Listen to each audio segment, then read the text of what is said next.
Hello there, it's Ashley Cannon Newell here today with this week's Make It Monday.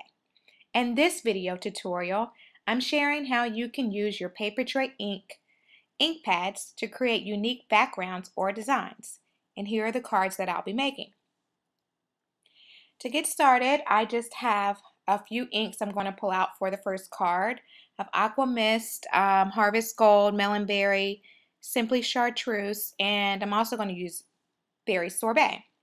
I'm just going to be using a white card base. This is an A2 size card, and I've already have it pre-scored, and I just have a piece of scrap white paper there that I'm using so I won't ink the back side of the card. And it's just, you can use any kind of scrap paper there you want, or you can fold it in half if that works for you as well. I'm just going to tape it down so it won't shift while I'm inking up the background.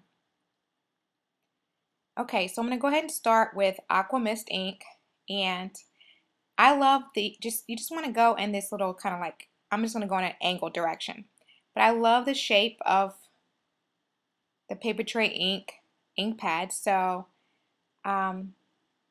you can play off of that, or you can just kind of create lines like I am here.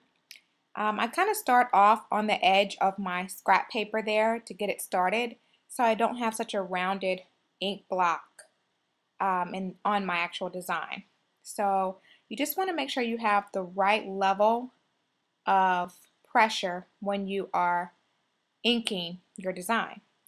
You may want to have a light ink design, or you may want to have a heavy ink design. It depends on what your creative purpose may be.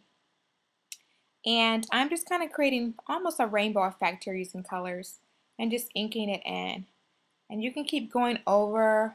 I like to start lightly and then kind of go over. Like I'm going over again this Aqua Mist shade because I wanted to get it a little bit darker.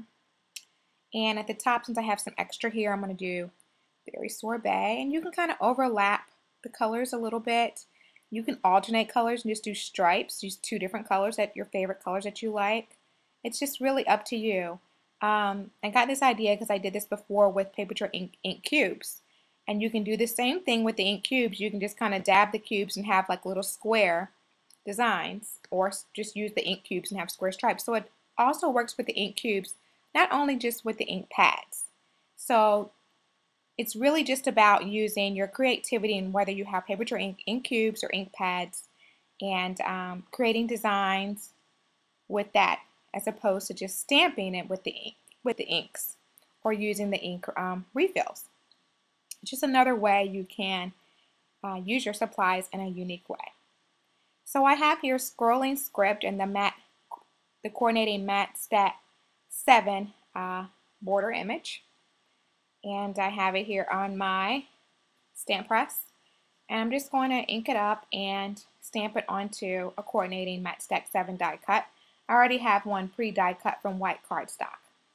I always work with my scrap pad here that you see, this little grid line paper, and I always stamp first on that on just about all of my products before I stamp on my project or a die cut or whatever I'm working on, because I just want to make sure that the ink has good coverage over the stamp first and kind of just get it working, so to speak. And I really like using the stamp press when I have to align border images specifically, or those intricate designs onto those die cuts. It really helps me be able to see before I actually stamp down.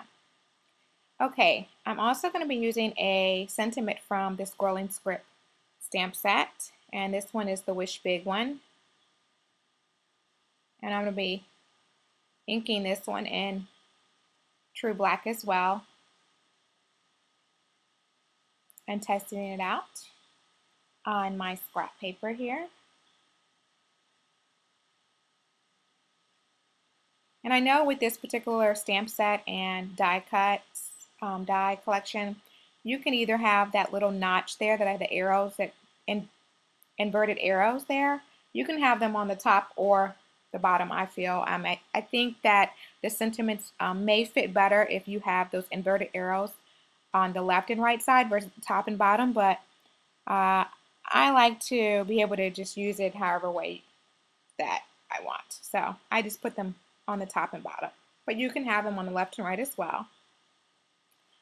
And I'm going to, I don't want it to be so plain, so I'm going to use this black and white baker's twine, and I'm going to create a little design with the twine.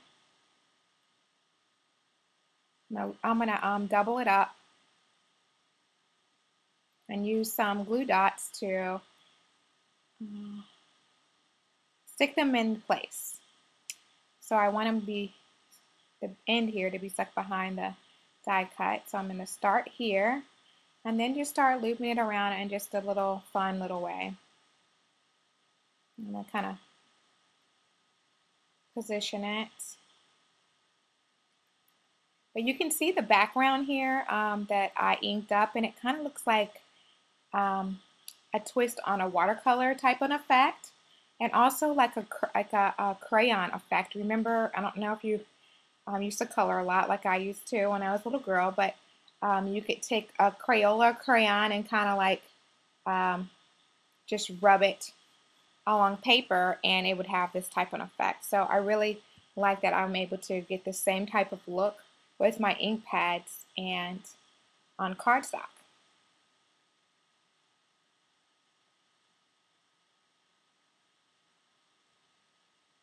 Alright, so I think that's going to be how it's going to look. Something like this. So I need to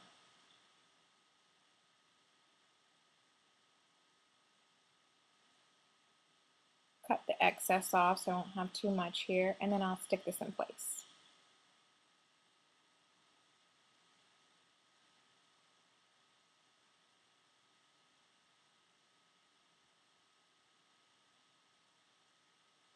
So I have a tiny attacher here. This is just a mini stapler. I'm just going to staple the baker's twine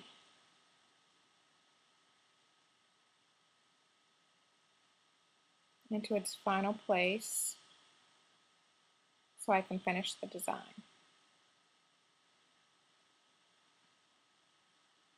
Alright, I'm going to add some foam adhesive to the back of the die cut so it'll have a bit of a raised effect here.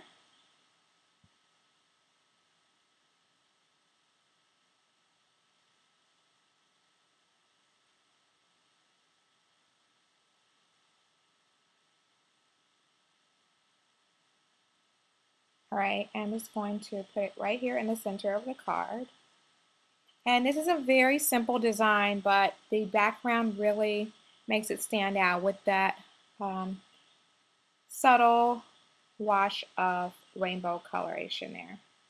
Now I'm using these resin flowers that you can find in the boutique, and I'm just going to take a flower off and add it a glue dot to make sure it's secure, and then put it up here where there's no loops.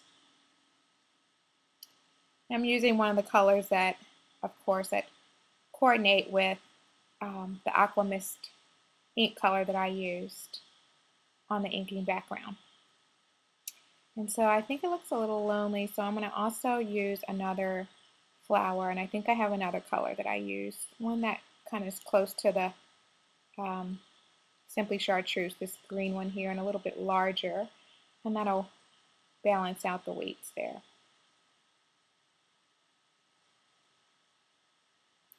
So I'm going to place this one here, and that'll be my card design. So this is one way you can use your ink pads to add color into a background. For another way, I've already have here stamped is an Aqua Mist, the paisley shape.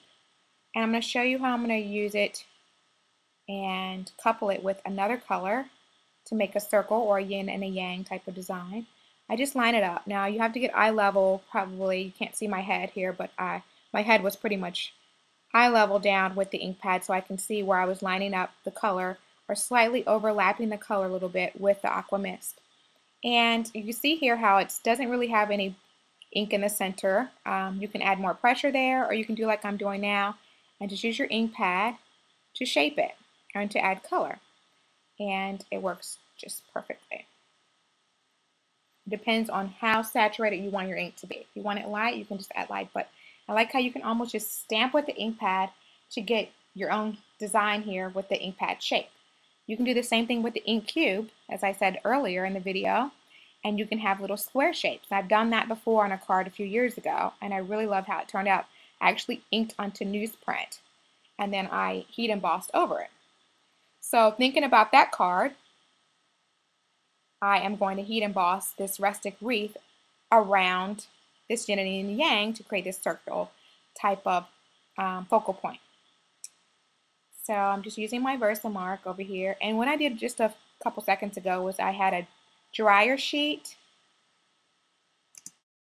and I used the dryer sheet to rub over the cardstock so that the embossing powder won't stick as easily to my design.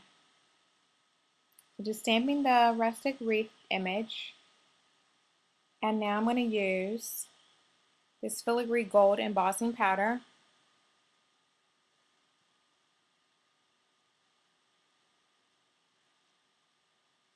And I always like to use just a piece of scrap paper when I'm embossing, and to catch the excess powder so I can reuse it.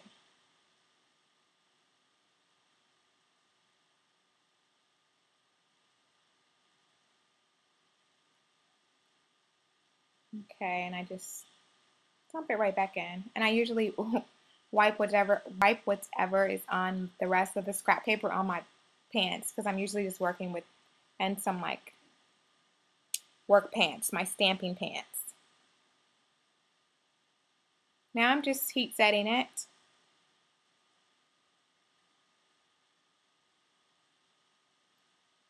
And I'm using a sentiment. I knew I wanted it to be a holiday type of card. So I'm using a sentiment from 'Tis the Season Sentiments, and I thought it was great. Even though I didn't intentionally have this kind of motivation in mind when I started this card, I knew I was going to use the yin and the yang type of effect, and I just happened to pick the Aqua Mist and the Simply Chartreuse, and it was good that I picked one to be on the top and versus the bottom, because the Aqua Mist kind of replicates the sky, and then the Simply Chartreuse sort of replicates the earth, I mean like the land type of thing, grass. And so I thought Peace on Earth would be a perfect sentiment to add to this design. So I was happy to be able to use this particular sentiment from 'Tis the Season Sentiments. And I'm also going to heat set this with the gold embossing powder just to coordinate it all together.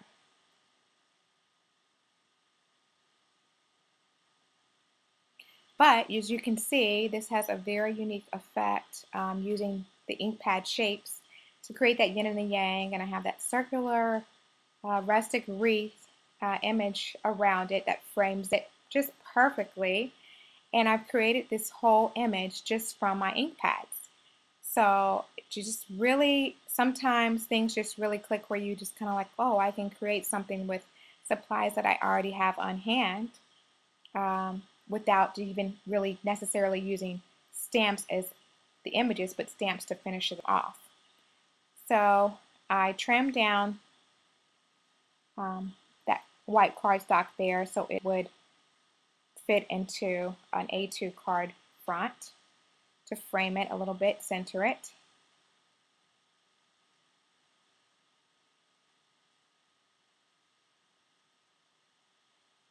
And that's my card design. It's very simple, and it's a very easy holiday card that you can design this year as well.